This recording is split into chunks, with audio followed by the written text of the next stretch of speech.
talk for just a moment about Viktor Frankl. I mentioned him, I think, earlier.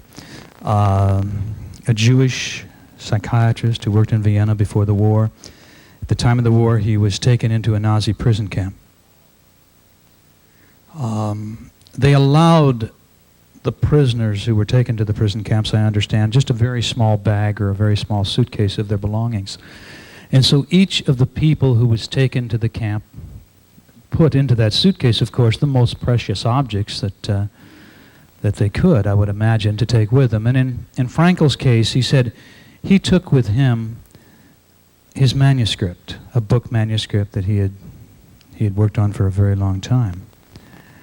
And so when they were looking through, when he arrived at the camp and the guards were looking through the suitcase to see what each person had brought along with them, and they came to his manuscript, and he explained what it was and why he wanted it, and the guard took out the manuscript and threw it down in the mud and stomped on it. And Frankl said, at that point, at that very moment in time, he said, I had to close the door on my past and realize that everything that had happened before this time had nothing to do with now. That was gone. Let go of it. Do not hang on to it. Now, I'm going to have to survive. From this moment on, I have to survive. He said, I had to focus upon what I had to look forward to. I think that's a quote, direct quote. I had to focus upon what I had to look forward to be able to make it. And then in the death, he talked about, as I mentioned before, the people in the death camps, how those that could choose a viewpoint, a positive viewpoint, a harmonious viewpoint, a viewpoint based upon hope, were the ones who survived. And those who gave up, those who didn't feel they had anything to live for, there was nobody that needed them, that there was no meaning to life, those are the people who died. What he said in so many words I have here in my notes, he says, if you don't have an ultimate purpose to your life, you're as good as dead. It's just a matter of when they bury you. If you don't have an ultimate purpose. Dave Grant is a motivator. Going back about 15 years, same company was recording Dave that was recording some of my tapes. And he said, when your memories exceed your dreams, it's all over. When your memories exceed your dreams, it's all over. Now, that doesn't necessarily relate to any age. I've known some pretty burned out 25-year-olds, and I'm sure you have too. So what about you? Do you think more about the past than you do about the future? What about your dreams? What do you have to look forward to? That's a real, real important question. If you dwell too much upon the past, you are really in trouble. And if you're dwelling too much in the future, you're also in trouble. All we have is the present. All we have is now. And of course, everyone involved in this kind of work would attempt to talk you into living in the now and yet focusing upon the challenge that will take you into the future. We need a purpose. What's our purpose? I think it was Freud that said our purpose was pleasure. Nobody seems to agree with that one too much these days. Just pleasure. Somebody else said, I wish you remember the name, our purpose was power. We were here to learn, to take, and to obtain power. Frankl says it's meaning. Our purpose is meaning. You need to know who you are. And then your life has to have meaning. And if that is taken care of, then everything else will fall into place. And of course, we know that people who have a philosophical basis of reality seem to fare better through the hard times and the good times than people who don't. So what about your life? Do you have meaning? Do you know where you want to go? We're back to that again. What will you be doing 5 years from now? Gee, I don't know. Probably about the same old thing.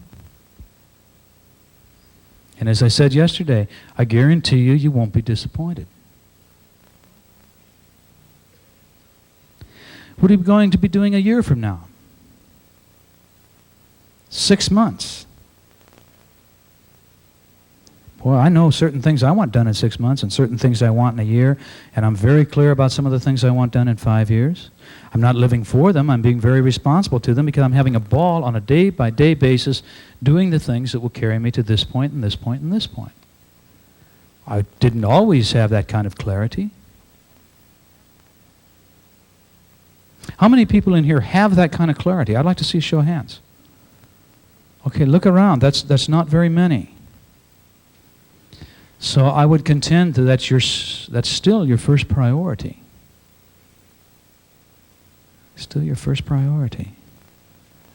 And you don't want just one goal, because God, when you handle one goal, well then, what have you got to look forward to? You want many overlapping goals so that you knock them off as you go along. And it doesn't have to be formally structured. It can be a strong general direction. I want to be writing books of a certain kind, and I'd like to see this many books in this category at this point in time. I'd like to have accomplished this and this and this in 5 years. I'd like to have learned this. I don't know about you, I'm always studying something new. And I mean really seriously studying something new. That is fun. To me, maybe not to you, but what is fun to you? What is pleasure? What would be so much fun? And if you don't have any answer and you go home and you sit and look at TV, you know what you're creating. I heard an author the other day who was talking to a young man. He said he didn't have time to write a book. And so what the author was doing is saying, well, how much time do you watch television?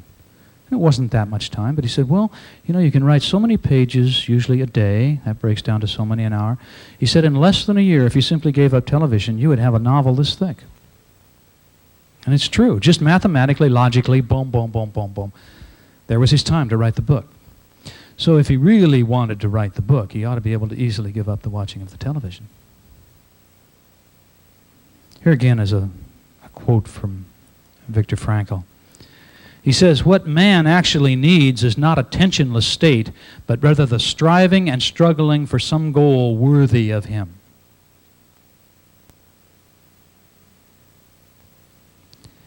You take away your dreams, and you take away your challenges, and you get bored.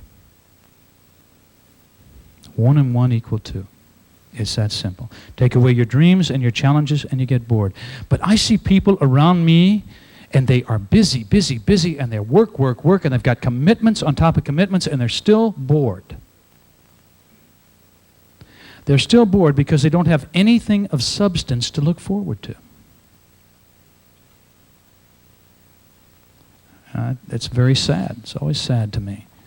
I hear people say that I've worked all my life to get to this point. And God, Richard, now I'm bored.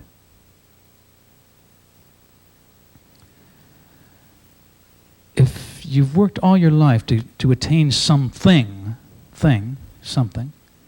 of course you're bored because there's no pleasure in things. You may think so. Momentarily you may think so. But there's certainly no pleasure in things. It's the journey. Good feelings are not in possession. They're not in things. It's from achieving the journey. It's the getting there.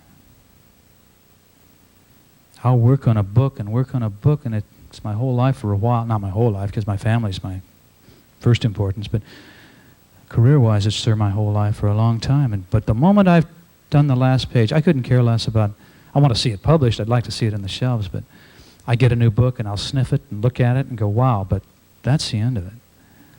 What am I working on right now?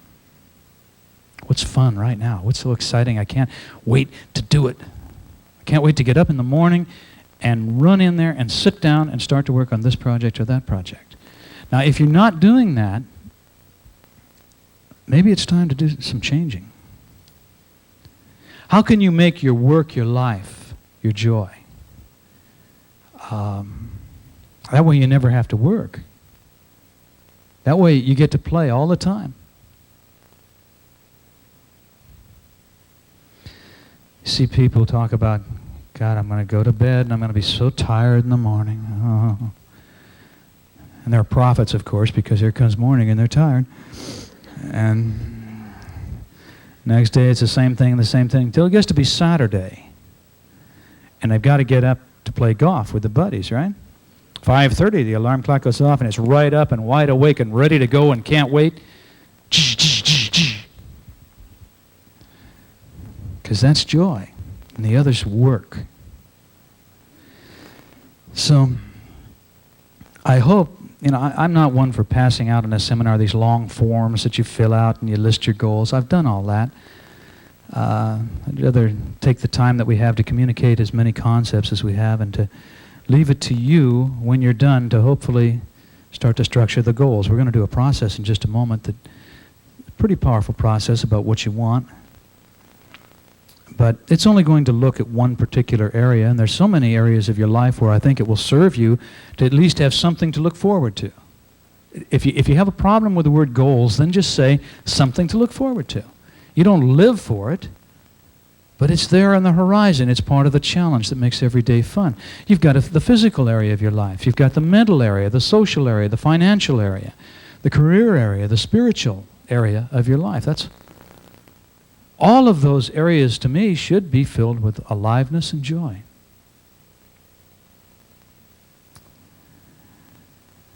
Anybody have any questions at this point? Anybody who's just really having a hard time trying to figure out what they want to do with the rest of their life that would like to talk about it here for a minute? Yes. Do you stand, please? Well, I was lucky enough to have a mother and father that have all my life told me I could do anything in the world I wanted to do. And to this day, I'm not real sure what I want to do when I grow up. And I really have a problem with that because there's a lot of things I really, really enjoy doing.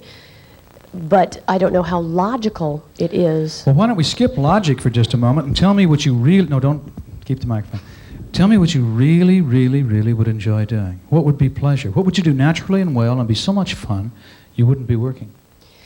I've always been good at and enjoyed writing and anything creative. I do artistic work and that kind of thing. But always only as an outlet. Well, what about doing it full time then? What is the best choice? You just mentioned several things. You didn't answer with one thing. Number one, if you could just develop a talent and an ability in one particular area, and you see that as something that would be nothing but fun, nothing but joy, and that's what you're going to do until you get tired of doing it, but let's say next 5, 10 years, whatever, what would it be? Would it be writing? Would it be art? Would it be? I think it would be writing because it's a lot, there's so many ways to express yourself in words. Great. In writing. Are you willing to pay the price? I haven't figured out what the price is. Price is expensive. Whatever you want, there's going to be a price. It'll be time, effort, money, sacrifice, any combination of those things. Writing's very deceiving. People think that, well, I know the English language and I know grammar, I can write. But more realistic approach is to realize it's about 5 times harder than learning to play the violin.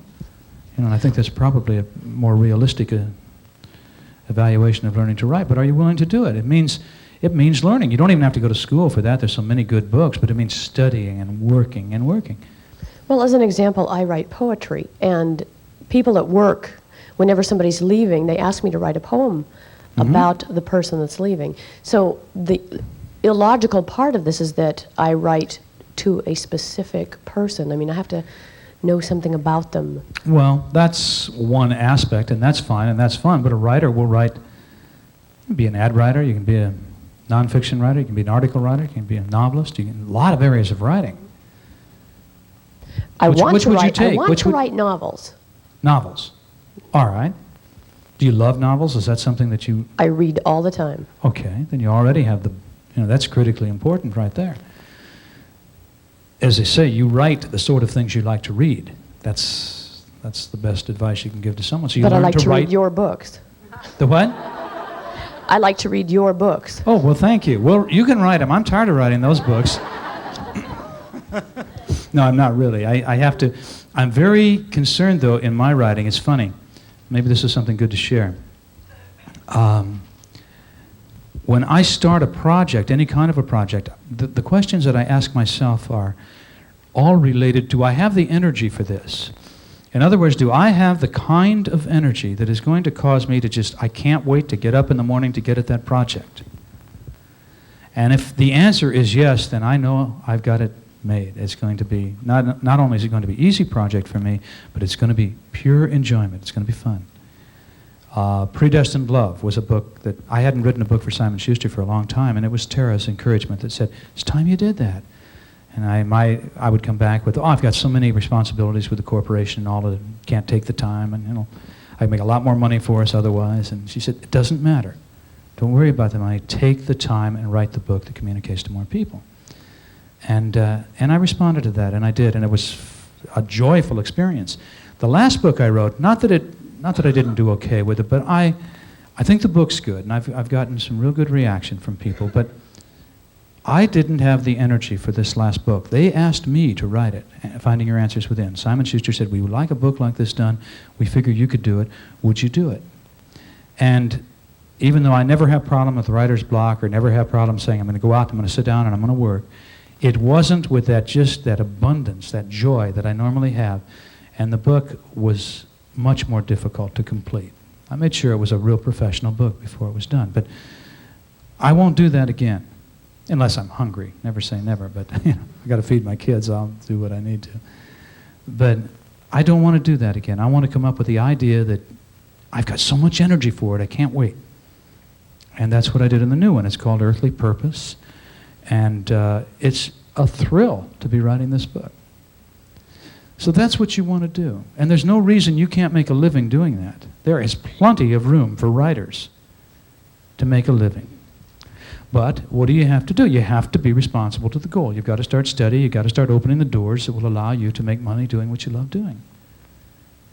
But what happens here is that people say, well, geez, I'd love to write, or I'd love to sing, or I'd love to do this, or I'd love to do that, but I can't. I can't make a living at that. And so you're assuming your limitation. Richard Bach, what does he say? He says, argue for your limitations and they shall be yours. You all know that. You all read it 10 times. Yes, you can. I don't care what it is. There's some way to do it. There was a woman in a seminar a while back, and said, what do you really, really, really love doing? And she said, traveling, going on vacation all the time. I said, well, I'm sure there has got to be some way to even make a living at that.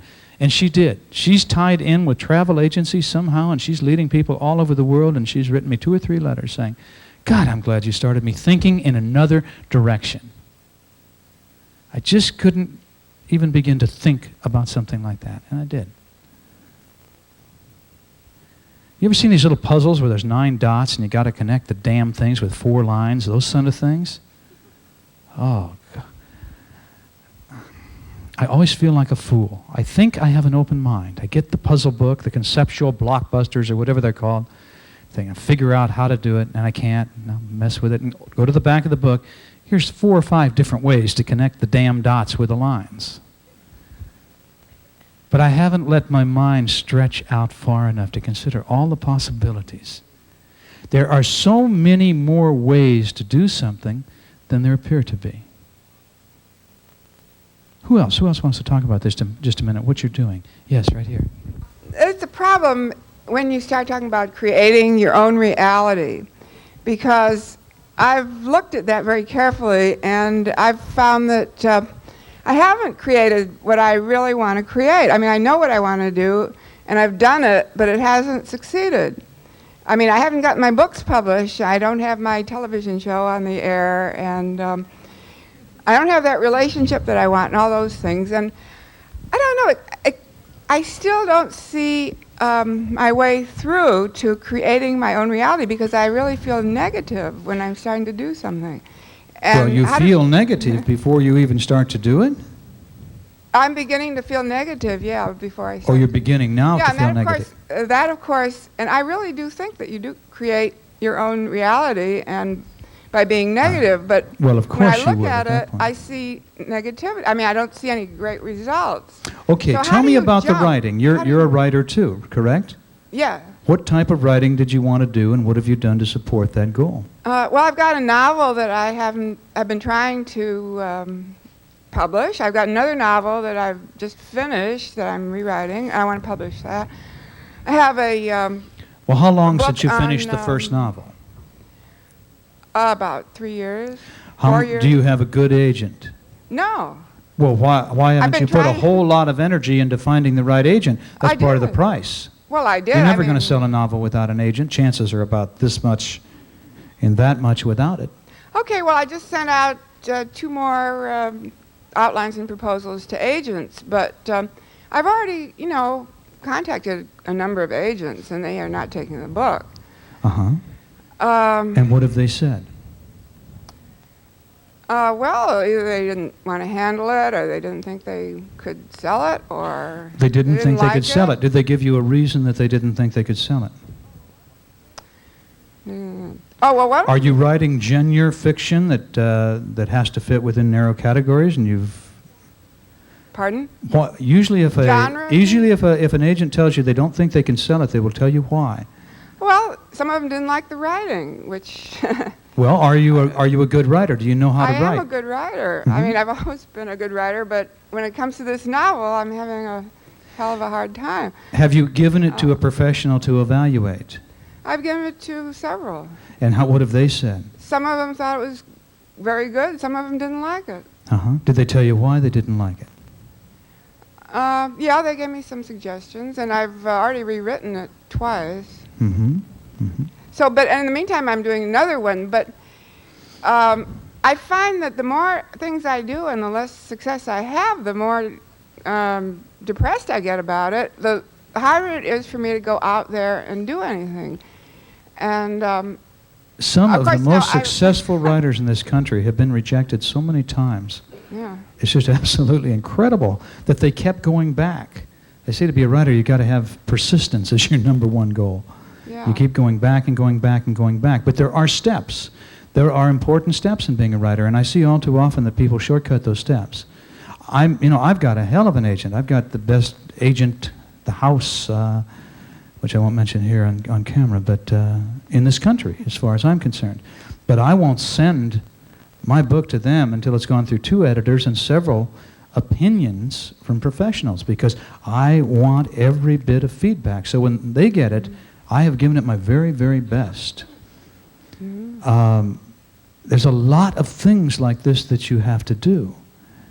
And if I were you at this point, I would not be working on a second novel. I would be putting all my energy into finding an agent. And if the agent doesn't want to handle it, then I would find out why, and there's usually very good reasons why they aren't going to handle it. A well-written book that fits within the specifications of a genre, chances are they're going to be open to it. Novels are harder to sell than anything else, of course. Well, I had some nonfiction that was going around. I had 2 agents. They didn't sell the book, and finally they stopped sending it around. People still like it. But what I'm thinking about now is, what about your tape on publishing your work? I mean, I was thinking, I don't feel that creative about my reality. And How many people can relate to this? I'm sure you are not alone. Yeah. A lot of people in the room, see? And I begin to feel guilty because I must be creating some terrible reality, and that makes me even more Well, now don't do that. depressed Don't about do it. that. It may be that you're going to have to work a little harder and perfect your abilities a little more and put a little more into it, more persistence, more energy. Do you have this goal set before you with there's no indecisiveness at all? I mean, you want to write. You want to get stuff published more than anything else. This is what you want to do. Oh, yeah, definitely. I Okay. also want to do a bunch Now you're of other halfway things. there then. Now you just have to make sure that you do the rest of it the way it needs to be done. No matter what it is, if you're selling widgets, if you want to be a ballet dancer, all these things fit within specific notches. You have to do certain things to get there. And so now it's time to make sure that you're doing every one of those things exactly right. That you've honed that manuscript down to the point where it's just tight. There's every bit of the grammar is perfect. Is every bit of the grammar perfect? Just about. I've done No, not 2 just about. every time I all an editor has to do, all I have to do is to pick up a book, and in the first 20 pages, you see grammar Oh, the grammar. You see mistaken okay. grammar. You see a misspelled word. That's it. You know, this Yeah. person didn't Oh, care no, enough to. None of that shit. I mean, no. I mean, I've really gone over all of the, the So it is home. obvious stuff. Yeah. I mean, every time I look at it, I can see that I can do another revision on it. I'm I understand really getting that. sick of the darn thing. I just want to see it. Well, now maybe that's coming out in your work too, though. You are sick of it, you see. Well, actually, I don't like trying to get things published. I'd rather just do them, I hate to go out and try That's to what sell I'm them. sensing, you see, is you don't Yeah. want to have to do the other part of the work. Right. That That's you kind of just want it to happen on its own, and we all want that sort of thing. We all do. As an example, a friend of mine is very good at the same sort of things that I do. We worked together in the past. It's been several years. This is back over in Arizona, but he loves conducting seminars, going around the country conducting seminars. And he just was not getting anywhere at all with it. And we sat down one night, and I said, all right, you really want me to be straight with you. We'll talk about it. He does past life regression work. He does individual work. More than anything else, I guess he liked traveling around with his truck that was made into a cabin, and his dog, and going from city to city and working with people. But it came out that when we talked, and I explained to him what this work really involved, was 95%, at least 95%, is PR and public relations and logistical details and advertising and marketing. That's what the work I do is about. Say, okay, gee, Richard's up here on the stage. Well, nowadays I have staff that handles most of that, and I can write. But to get involved in this kind of work and do what I do, realize 5% of your energy will be on the stage or before the public or in any way related to that. 95% will be the public relations work, the logistical work, the dealing behind the scenes, putting pieces together, getting the promo that will bring the people in, publicity, radio shows, writing articles for the newspaper in hopes of getting them put in the paper and so on. You've got to be responsible to everything that it means to do what you want to do. And of course, I'm talking to you, but I'm talking to everyone here, because every one of you, I hope, can relate that idea to what it is that you might want to do. But if you want to do it, and you like all of what it means, I contend you can do it. Mm-hmm. And it does mean that you're going to have to become a lot more involved with the nitty-gritty part of the work. Of being responsible to it. Getting some... Yeah, I agree, and I've done a lot of things, like I've gone to the writers' conferences, and I have collared the agents and the publishers and, all that, but I still have to do more because... Yeah, you have to do more, and you don't want to run out of energy on it. You got to keep the energy going and work on that. But also, if you've gone to all the writers' conferences, you know how many times those guys have gotten up there and said, boy, I got rejected 43 times before I finally sold my first. And these are major authors, names that everybody in this room would recognize. Yeah. So do you think I ought to listen to your tape? Sure. Okay. Use everything you can get. Say beads, too. That'll help. Beads would be good. Do everything you can do. Okay. But I listen to them. I'm always working with my tapes, yeah. I'm always working on something. Well, we sold one more tape, honey. Thank you very much. We'll do one more, and then we're going to do a process here. Could you stand, please?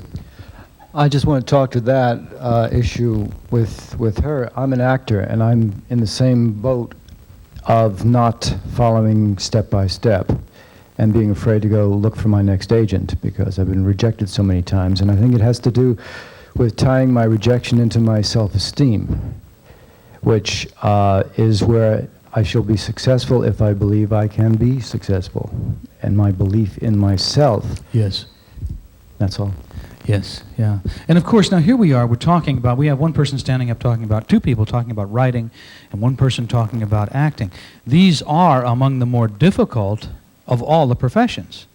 They're glamour professions. They're things that everybody wants to do.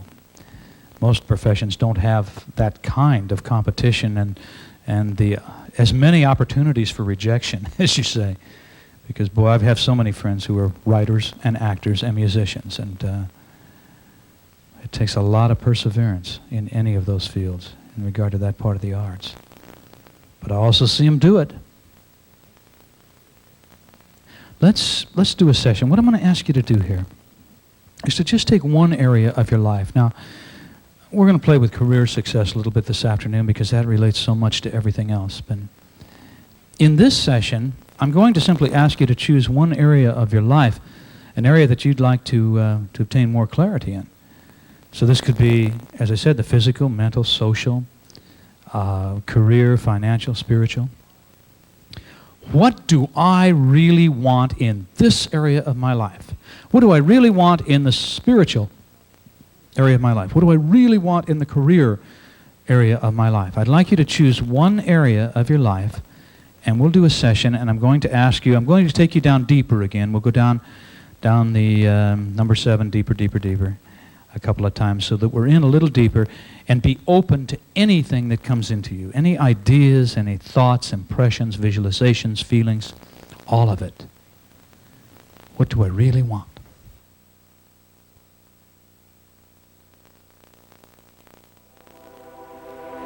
All right. You are now perfectly comfortable, and it's time to begin to watch the screen. Soften your focus and keep your eyes on the center of the screen. Breathe deeply and relax completely. Breathe deeply and relax completely. Take a deep breath in and hold it for as long as you comfortably can. And then let the breath slowly out through slightly parted lips. And when you think the breath is all the way out, contract your stomach muscles and push it even further out and further out. Then repeat the process. And as you do, you feel yourself just begin to let go and relax. Relax. Relax. You're breathing deeply and relaxing completely and allowing the quietness of spirit to come in. Slow down your thoughts. When external thoughts come into your mind, simply brush them aside and return your attention to the screen and the sound of my voice. As you breathe deeply and relax completely.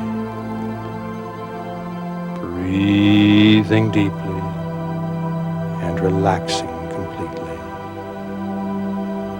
So relaxed and so at ease, so relaxed and so at ease. And in just a moment, I'm going to begin to relax your body one part at a time. And as I do, you can accelerate the process by mentally sending relaxing signals to that part of your body. So let's begin now with the toes of your feet. And the relaxing power is coming into the toes of both of your feet at the same time. It's moving right on down into the ball, into your arches, into your heels, and right on up to your ankle. Completely relaxed, completely relaxed.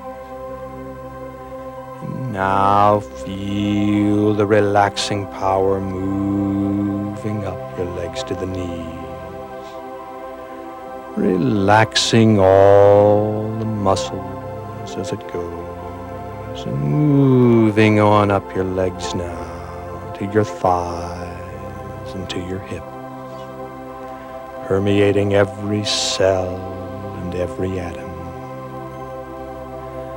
And the relaxing power now comes into the fingers of both of your hands.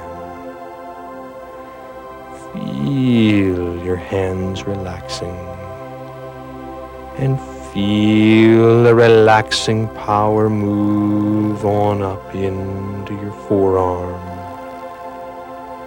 relaxing your forearm. And on up now into your upper arms, just completely relaxing your upper arms. And your fingers and hands and forearms and upper arms. And now, just completely relax.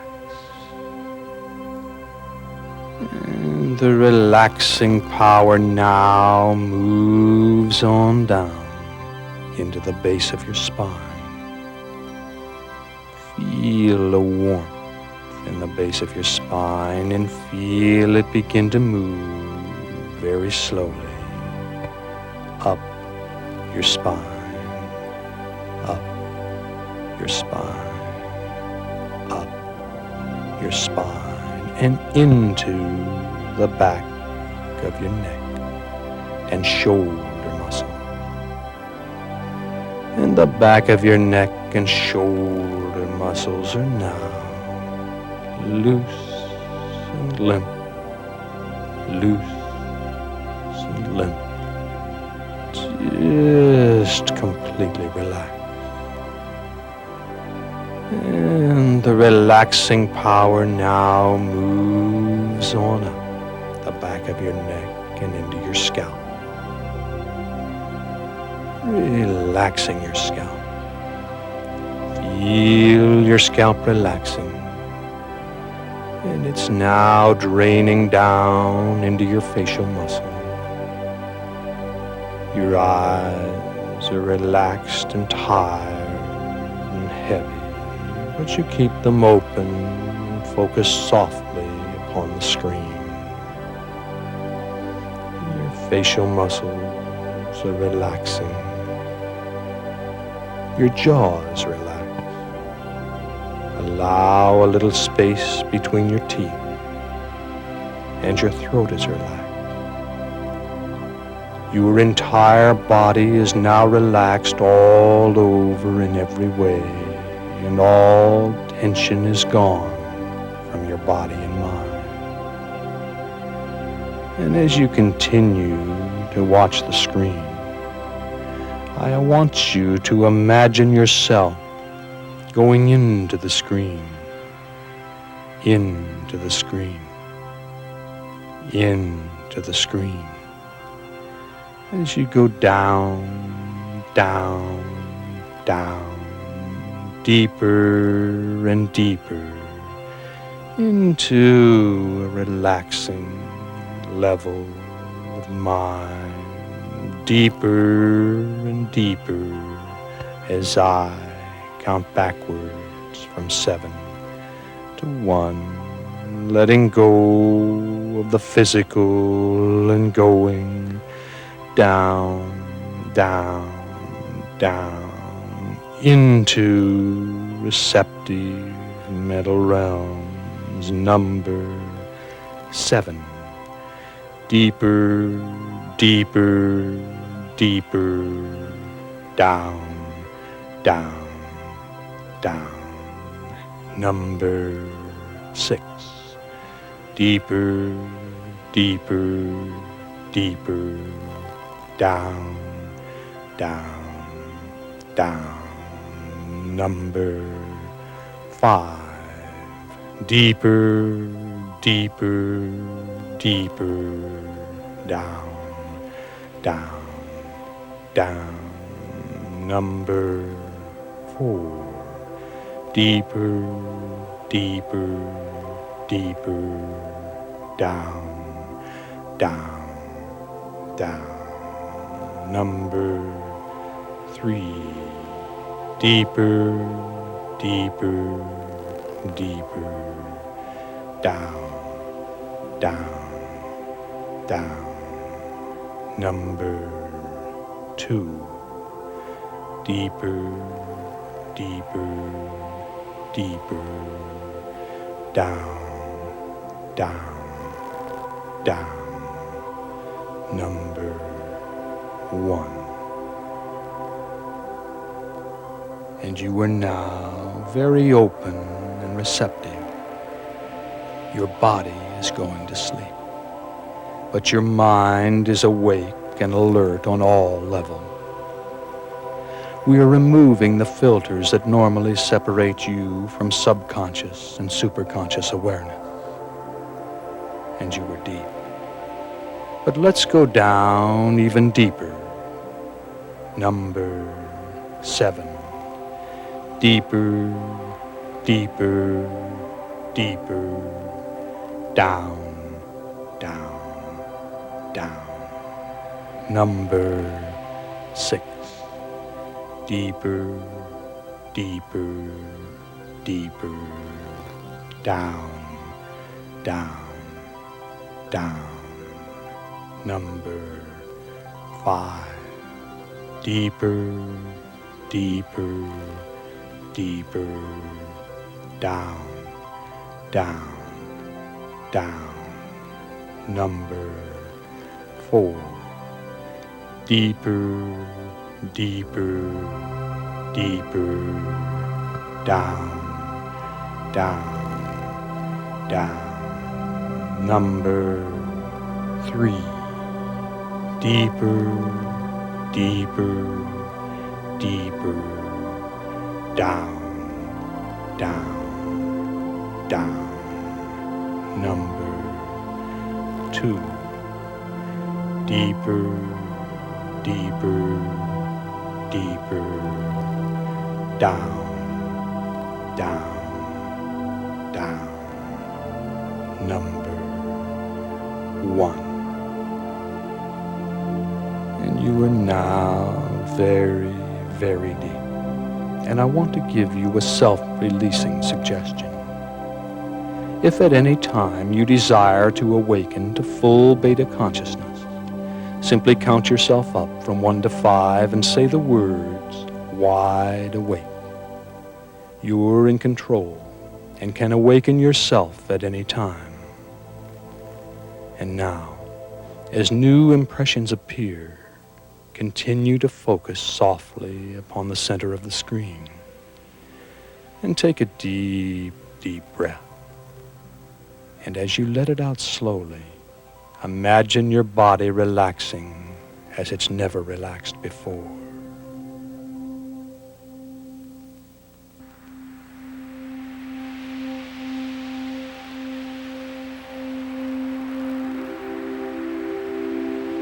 And you are now relaxed and at ease and centered upon achieving your goals.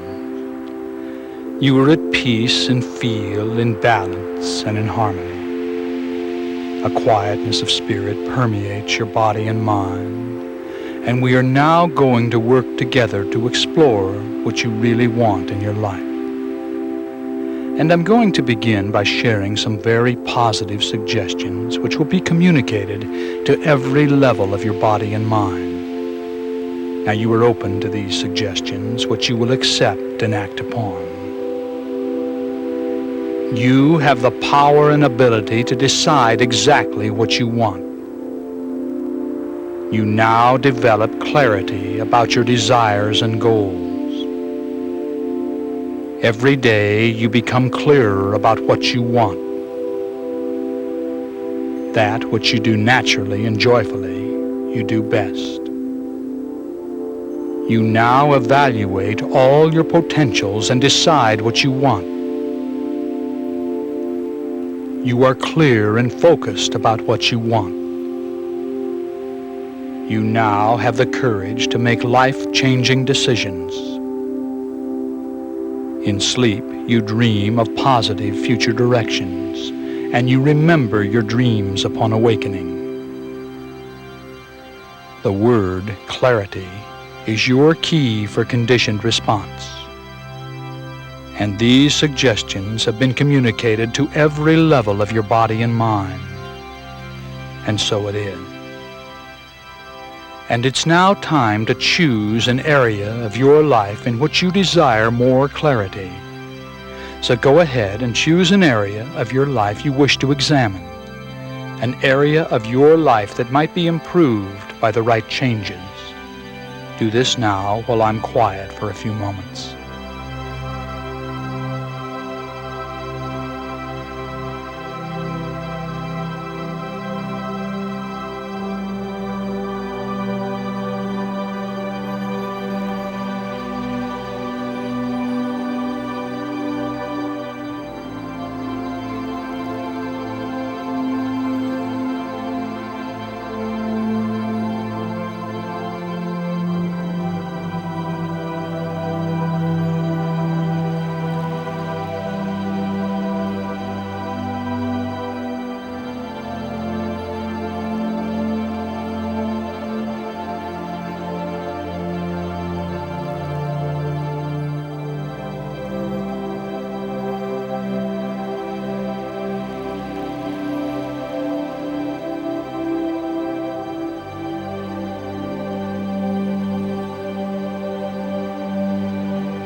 Now, what would it take to make this aspect of your life work better?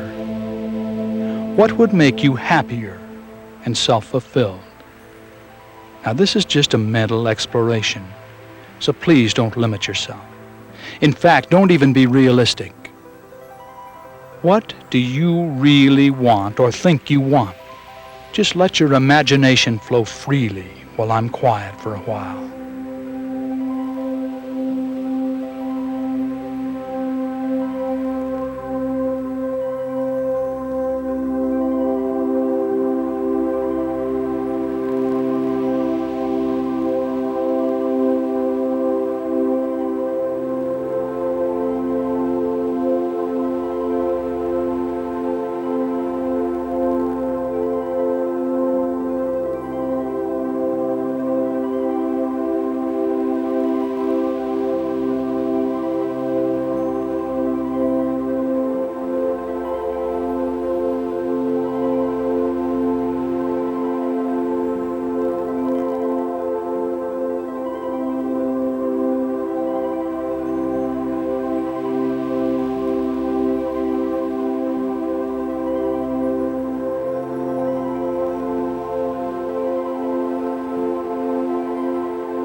All right. Now, be with me once again. I've asked thousands of people what they really want, and they usually respond with answers such as love, respect, money, career success, or expanded awareness. But what I've found over the years is that they want the experience that these symbols stand for. The experience that these symbols stand for, which might be joy, sex, power, specialness, or responsibility. And this being the case, there are obviously many, many ways to obtain such experiences. So, you want to look at the experience you are seeking in regard to your desires. If you can't obtain it one way, you can another. Now be creative in seeking how to obtain the experience in different ways. People often prefer the unhappiness of the known to the fear of the unknown. But in many cases, if you want things to get better, you will have to let go of what you have to make room for what you want. Unless you have the courage to act, nothing will change. And now, I'd like you to take a few minutes to meditate upon what you are seeking. upon the experiences which would result from your desires and upon letting go of the old to make room for the new. Ask your own questions and listen to the answers that come up for you. Do this now while I am quiet for a while.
All right. Now, hopefully you have a little more clarity in regard to an aspect of your life.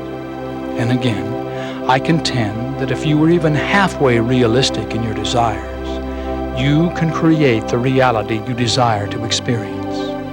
It simply comes down to cost. What do you want and what are you willing to pay? The cost will be one or more of the following: time, energy, money, or sacrifice. So now, I'd like you to meditate on the cost of what you want. Do this while I am quiet for a while.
All right. Now I'm going to give you a key trigger word for post-hypnotic conditioned response.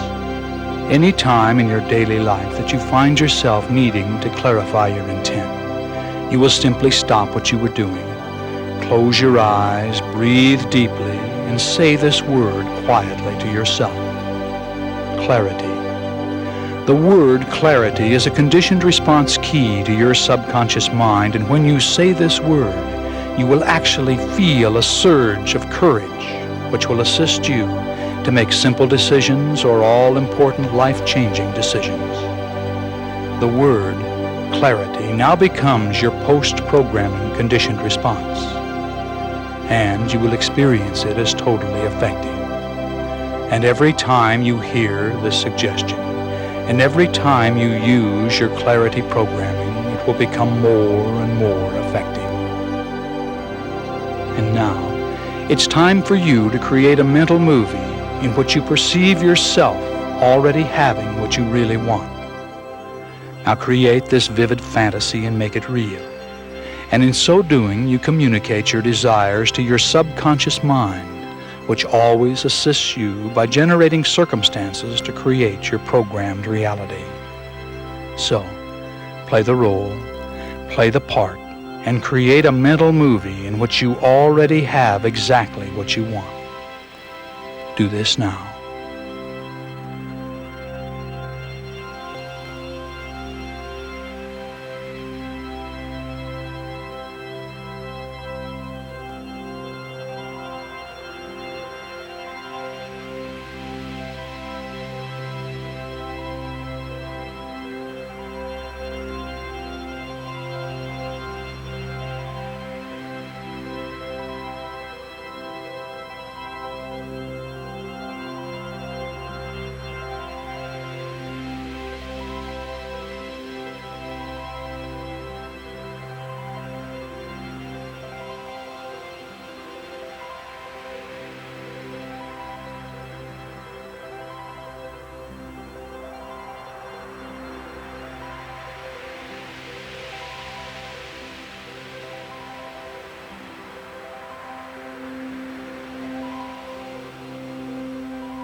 And you have just seen your own reality. You have the power and ability to create any reality you want to live. You can change what isn't working and manifest what you desire. And on the count of 5, you will awaken remembering everything you just experienced. Your head will be clear, and you'll be thinking and acting with calm self-assurance, feeling glad to be alive. You will feel at peace with yourself, the world, and everyone in it. So number 1, you're coming on up now and you sense an expanding spiritual light within. Number 2, you're coming on up and at peace with all life. Number 3, coming on up and you sense an inner balance and harmony. Number 4, recall the situation in the room. And number 5, wide awake, open your eyes and feel good. Number 5, wide awake. Okay, let's talk about success. The idea that success is, of course, different things to different people. One person wants career satisfaction, and the next person wants recognition, and someone else sees success as personal freedom, or metaphysical people. I know a lot of you see success as a higher level of awareness. Someone else sees success as a loving relationship. I think ideally it's all of those things. It's all of those things. And hopefully we don't settle for anything less. Keep going for all of it. But let's talk about career success in here for a moment. because that's what the next process is going to focus upon. I've already talked about the number one reason that people aren't as happy and fulfilled as they want to be, and that reason does end up being clarity of intent. Even when I was doing success seminars, and I used to do a lot of regular success seminars, I'd find that the people who came to the seminars and they filled out very long, involved sheets that asked questions about what they wanted. We'd get into the seminar a little ways, and they would discover that that really wasn't what they wanted. Even when people thought they had the clarity of intent, oftentimes they didn't have it. So there's nothing more important than that, and I think I've stressed the key ingredient to me is that no indecisiveness at all. You know you want it. You breathe it. You dream it. It dreams you. You know, people think that success is based upon contact with the right person in the field, or it's based upon a really good idea that you've come up with, or upon launching something that is going to be successful, has a high potential for success. But there's been a lot of research studies conducted to find out what success is really all about. And you probably read this before, you probably heard it before, but let me remind you. 90% of success appears to come from four things. Once you have clarity of intent, once you know what you want, success seems to come from 1, energy, 2, enthusiasm, 3, self-image, and 4, self-discipline. 90% of success results from energy, enthusiasm, self-discipline, and self-image.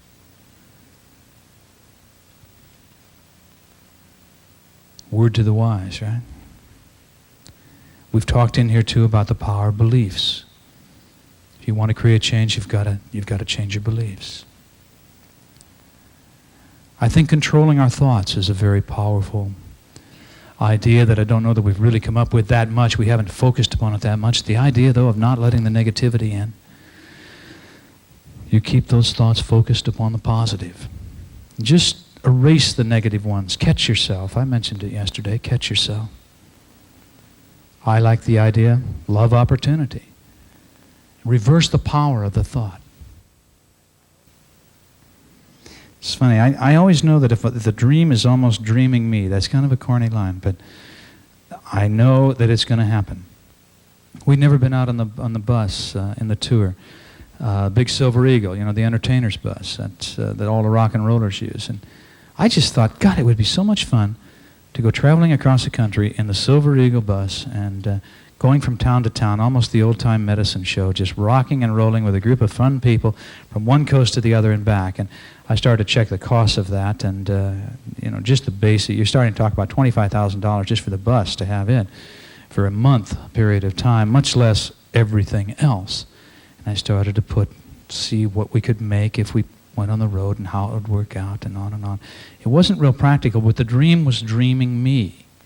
And so I made it practical. I made it work, and we were out, and we had a great time. We were out 2.5 months, I think, on the road, rocking and rolling across the country. And now Scott and I and Tara and Steve, and we all look at each other and kind of go, gee, it'd be fun to do that again pretty soon, wouldn't it? And when the dream starts dreaming me again, I think we'll be off and running, right? With a new team.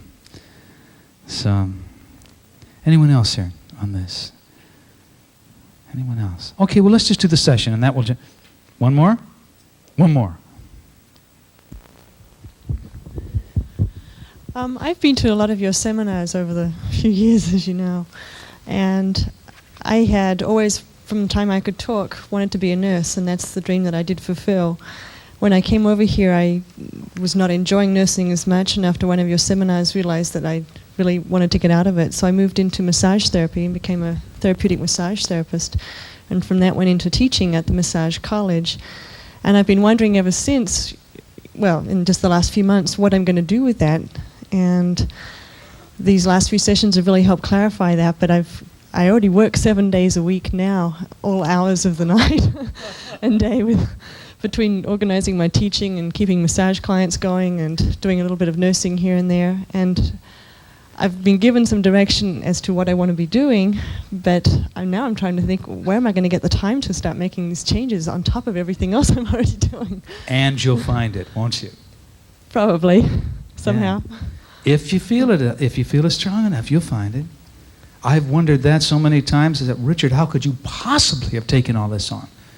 There's no humanly possible way to do this. And then I just find myself gloating over the idea that it can't be done, and I'm going to do it. And the money is there to help get You through betcha. it. You'll find the money. Don't anybody ever say, I can't do it because I don't have the money. I will give you my very long talk on how I have financed one thing after another, after another, after another, without having any money to do it. Time after time after time. And I'm talking about some large things, and not going to banks because I don't like them. I find some way to figure out how to do it anyway. And I know that if I have the energy, the money will come along. Okay, thank you. Yeah, tell me what you're going to do with it later, too.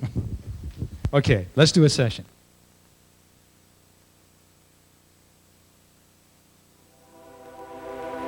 All right. You are now perfectly comfortable, and it's time to begin to watch the screen.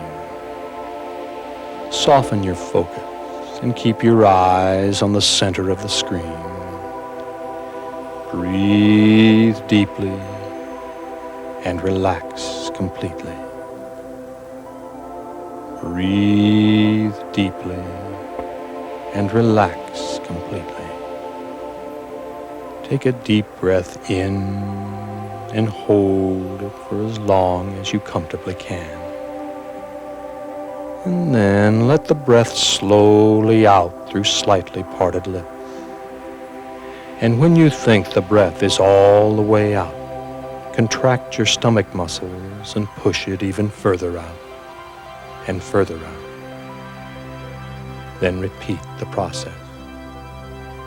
And as you do, you feel yourself just begin to let go and relax, relax,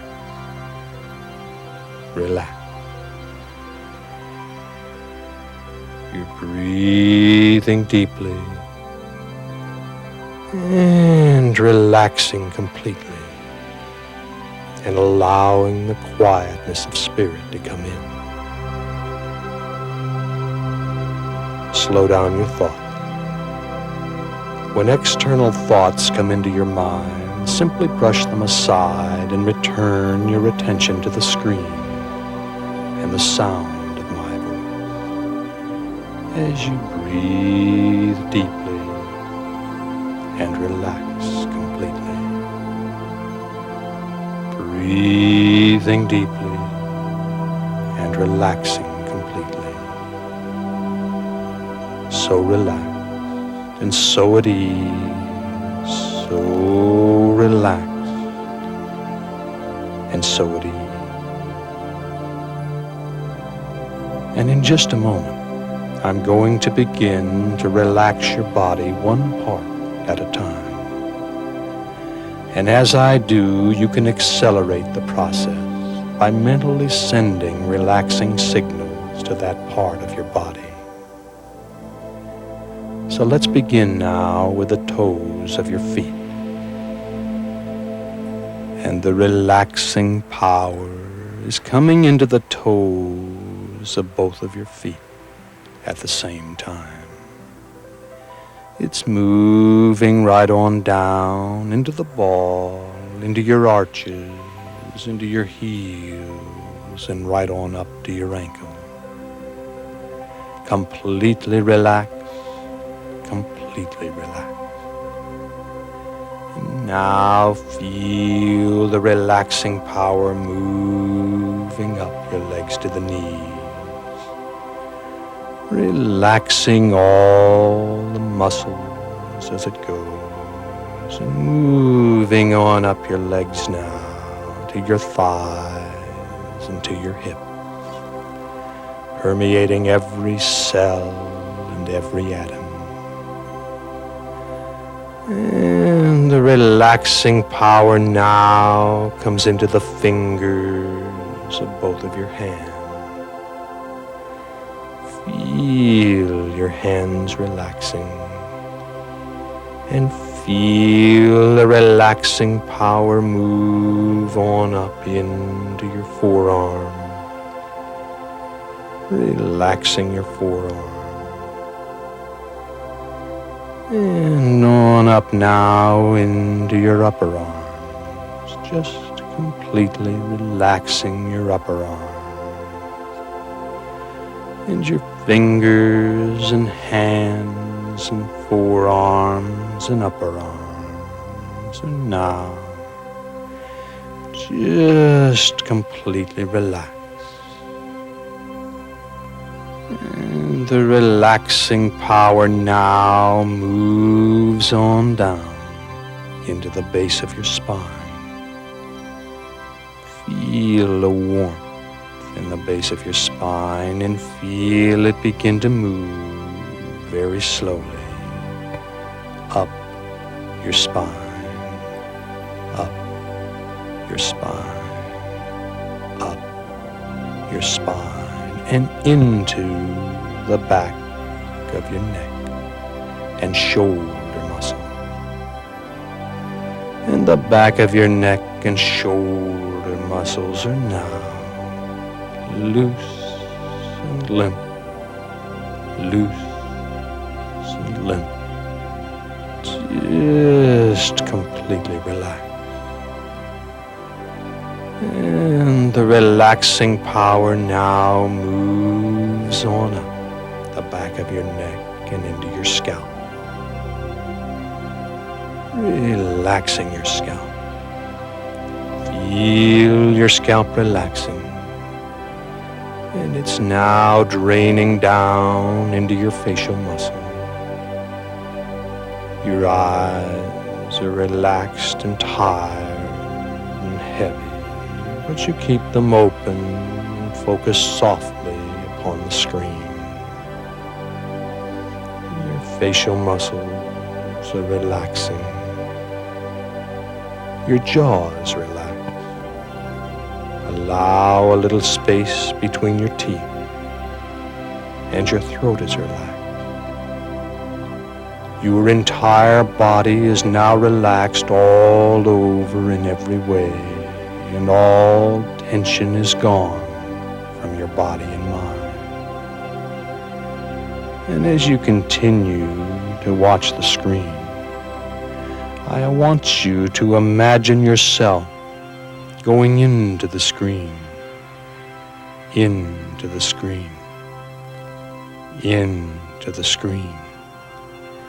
As you go down, down, down, deeper and deeper into a relaxing level of mind, deeper and deeper as I count backwards from 7 to 1, letting go of the physical and going down, down, down into receptive mental realms. Number 7. Deeper, deeper, deeper, down, down, down. Number 6. Deeper, deeper, deeper, down, down, down. Number 5. Deeper, deeper, deeper, down, down, down. Number 4. Deeper, deeper, deeper, down, down, down. Number 3. Deeper, deeper, deeper, down, down, down. Number 2. Deeper, deeper, deeper, down, down, down. Number 1. And you are now very open and receptive. Your body is going to sleep, but your mind is awake and alert on all levels. We are removing the filters that normally separate you from subconscious and superconscious awareness. And you are deep. But let's go down even deeper. Number 7. Deeper, deeper, deeper, down, down, down. Number 6. Deeper, deeper, deeper, down, down, down. Number 5. Deeper, deeper, deeper, down, down, down. Number 4. Deeper, deeper, deeper, down, down, down. Number 3. Deeper, deeper, deeper, down, down, down. Number 2. Deeper, deeper, deeper, down, down, down. Number 1. And you are now very, very deep. And I want to give you a self-releasing suggestion. If at any time you desire to awaken to full beta consciousness, simply count yourself up from 1 to 5 and say the words, wide awake. You're in control and can awaken yourself at any time. And now, as new impressions appear, continue to focus softly upon the center of the screen and take a deep, deep breath. And as you let it out slowly, imagine your body relaxing as it's never relaxed before.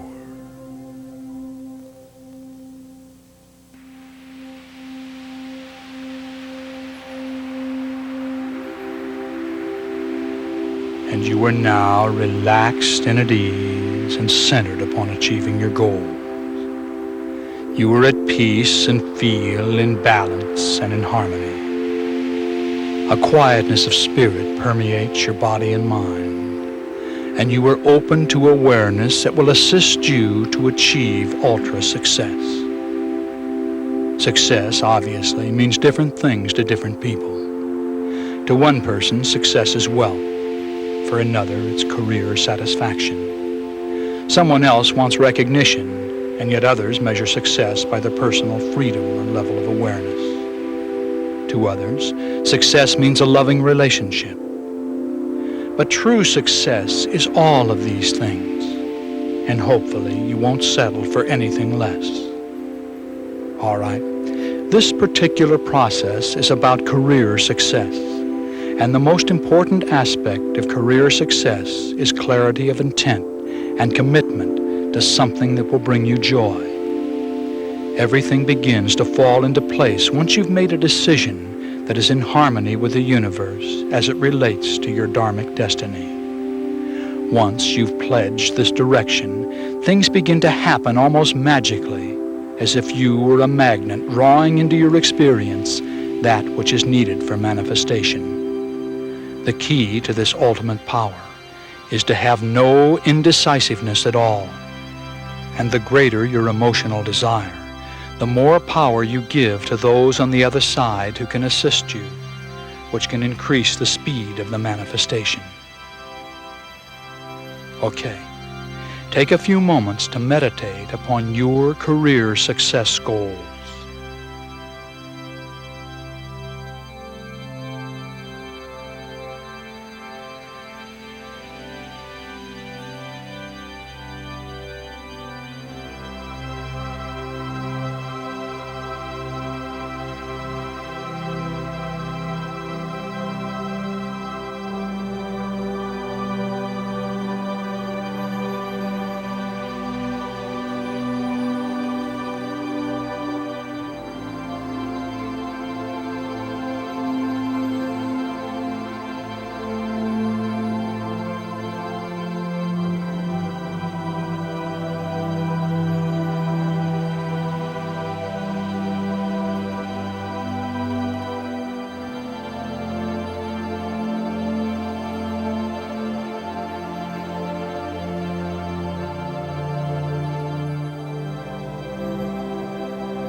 All right, let's go on. You need to realize that you will never succeed beyond the size of your vision. You also need to realize that you need an emotional purpose for a large vision. Purposes are emotional or practical. As an example now, the desire to show up the people who once laughed at you is emotional. The desire to send your kids to Harvard is emotional. The goal of rebuilding your grandfather's lost fortune is emotional. To enjoy the ego satisfaction of rising above your peers is emotional. But to desire to succeed to pay your mortgage without a struggle, or to buy a fancier car, is a practical purpose. And when it comes to practical purposes, people tend to run out of energy and reduce their desires before they manifest practical visions. So, is your purpose practical or emotional? Take a few moments to meditate on this.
All right, next. To experience ultra success, you must have the self-discipline to dedicate yourself to mastery in your field. Learn everything there is to know about it, and then learn more.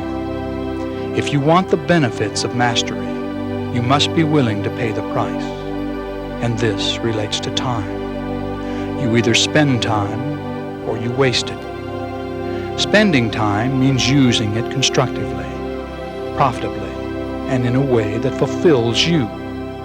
Spending time might be working towards your success, or a dinner with a good friend, or sitting down and doing nothing. But any time you spend with people you don't enjoy is wasted. Time doing busy work without benefit is wasted. We all have the same 1,440 minutes per day, which is lost forever unless you invested in your future. Future income, acquiring knowledge, learning skills, making contacts, or enhancing your relationships and personal life. Now I'd like you to meditate upon your self-discipline, to dedicate yourself to mastery, and upon your use of time. And also, meditate upon any related changes you might want to make in your life.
All right.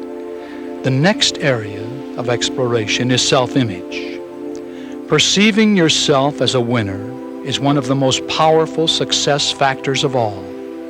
Self-image results from what you do. The more you do that makes you proud of yourself, the better your self-image becomes. So, as a bottom line, never do anything that lowers your self-esteem. There is a universal law called the law of self-worth, and it says, you can only attract to you that which you feel worthy of. Now, what kind of limitations does that put on you? How worthy do you feel? And how can you make yourself feel more worthy?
All right. This is a reminder that I'd like you to incorporate into your life. Letter it and put it on the mirror in your bathroom, on the dashboard of your car, and on your desk. Here are the words. I will spend each moment doing the most productive thing I can. I will spend each moment doing the most productive thing I can. I will spend each moment doing the most productive thing I can. Make it into a mantra for life. And I would also suggest the daily use of altered state programming tapes, sleep programming, and subliminal programming. These tapes really work if you have the self-discipline to use them regularly. Also, listen to motivational talks and read inspiring accounts of success. And if you really want to be successful, surround yourself with successful people. And it's now time for you to create a mental movie in which you perceive yourself having already accomplished your career success. Create this vivid fantasy and make it real. Play the role, play the part, and in so doing you communicate your desires to your subconscious mind, which always assists you by generating circumstances to create your programmed reality. So now create this mental movie while I am quiet for a while.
and you have just seen your own reality. You have the power and ability to create any reality you want to live. You can change what isn't working and manifest what you desire. And on the count of 5, you will awaken remembering everything you just experienced. Your head will be clear, and you'll be thinking and acting with calm self-assurance, feeling glad to be alive. You will feel at peace with yourself, the world, and everyone in it. So number 1, you're coming on up now. Feel the lifeblood returning to your arms and legs. Number 2, you're coming on up and at peace with all life. Number 3, coming on up and you sense an inner balance and harmony. Number 4, recall the situation in the room. And number 5, wide awake, wide awake. Open your eyes and feel good. Number 5, wide awake. Okie doke. I'd like to do one ending process that I've been enjoying sharing with people. And it has to do with your core values. Core values. These not only represent what you stand for, but I think your core values are a real energy source. And so what I would like to do in this short little process, we're not going to use a screen this time, I'm going to have you close your eyes. I'm going to ask you to, first of all, tap in on your core value, and I think the process is self-explanatory. But I want you to relate it to a symbol. And the symbol can be anything. I have a symbol that I guess represents my core value in the Thunderbird that you're probably basically familiar with. It's on a lot of our printed material. It's the Indian Thunderbird encompassing a heart. And the Thunderbird comes out of my background. I'm basically a product of the Southwest, Arizona and Southern California. And all of the Indian tradition that goes behind that. The Thunderbird represents the soaring spirit of man. It represents freedom. And then to encompass the heart within it, of course, to me encompasses the power of love in that freedom. Now, you don't have to work out a symbol quite to that detail. I know of a woman whose core value was growth. And so she saw in this process that we're going to do now just an acorn, which didn't seem to be the most enlightening of symbols until she thought about it and realized that, of course, the acorn would grow into a great tree one day. And so she kept on her desk a branch of an oak tree as a symbol to her, to remind her of her core value in growth. Somebody else told me they had perceived a core value of perseverance. He says, it sounds kind of silly, but in the session, I got a spring to bounce back. And he said, I keep that spring on my desk now to remind me of that core value. And another person said their devotion, like as has come up in this room, their devotion is to animal rights. It seems to be their whole basic core value. Their life revolves around that. And so she keeps pictures of animals, dogs and cats around her to remind her of this. Somebody else that had a core value of balance keeps the yin-yang symbol where they can see it at all times. So I don't really need to explain this, I don't think, anymore. I'd just like you to relax and close your eyes, if you will, and take a deep breath and slow down your thoughts.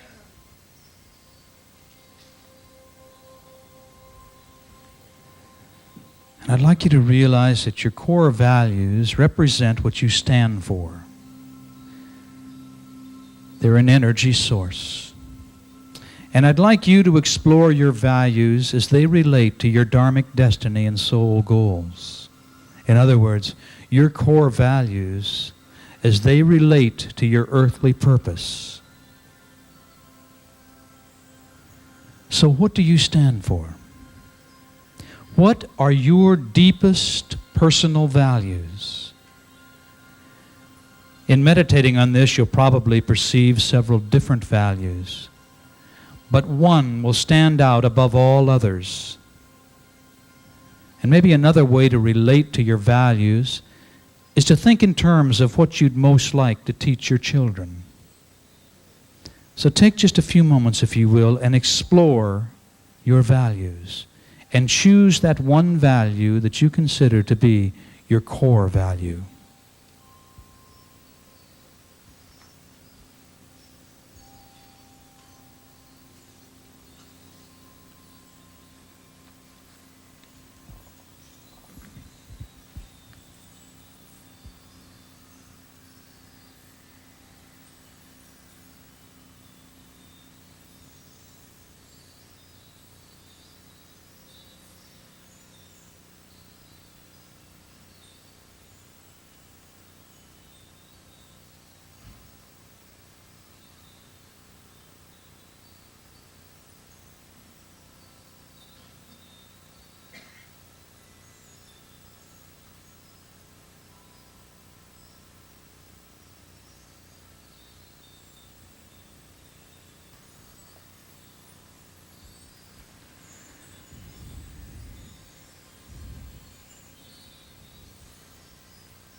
All right.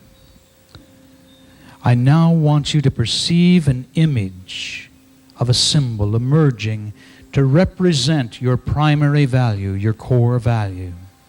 The symbol can be anything. It can be a person or an object or an animal or a sound or a graphic or a color.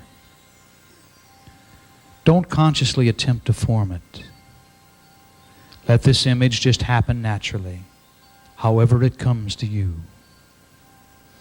And on the count of 3, the symbol will begin to emerge. Number 1, number 2, and number 3.